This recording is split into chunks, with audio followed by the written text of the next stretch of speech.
ଯେ ଆଜି 12 दिन ଧରି ଏ ଚର୍ଚ୍ଚ ପଡ଼ିଆରେ ଆମର ଜାତୀୟ ସ୍ତରୀୟ ବ୍ରହ୍ମପୁର ବାଣିଜ୍ୟ ମେଳା ଚାଲି ରହିଛି ଏବଂ ବହୁତ ସୁନ୍ଦର ଭାବରେ ଯେତେ ଉଦ୍ୟୋଗୀ ଆସୁଛନ୍ତି ସାର୍ ମାନେ ସୁଶାନ୍ତ ସାର୍ ଆମର ଡେପୁଟି ଡାଇରେକ୍ଟର जो अछंती उमापति बेहरा महोदय सब स्टॉल बुली देखुतिले एवं समस्त को पचारुतिले जे कौन तमरे बिक्री बटा कि नाही एवं समस्त खुशी अछंती केवल गोटे दुईटा समस्या रही से समस्या को केमती आमे समाधान करि पारले ये जगह ये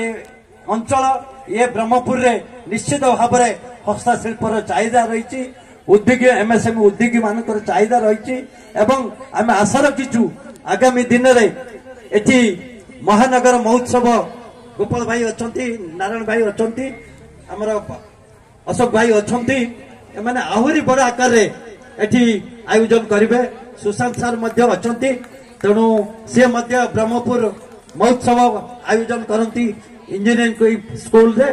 गत फेब्रुआरी से करते तेणु आम समस्त मिसी ए कार्यक्रम आयोजन करूँ समस्त सहयोग रही मीडिया ठू आरंभ कर जिला प्रशासन ठू आरंभ कर जीएम डीआईसी ठू आरंभ कर हैंडीक्राफ्ट डिपार्टमेंट ठू आरंभ कर ओडिशा सरकार एवं भारत सरकार विशेषकर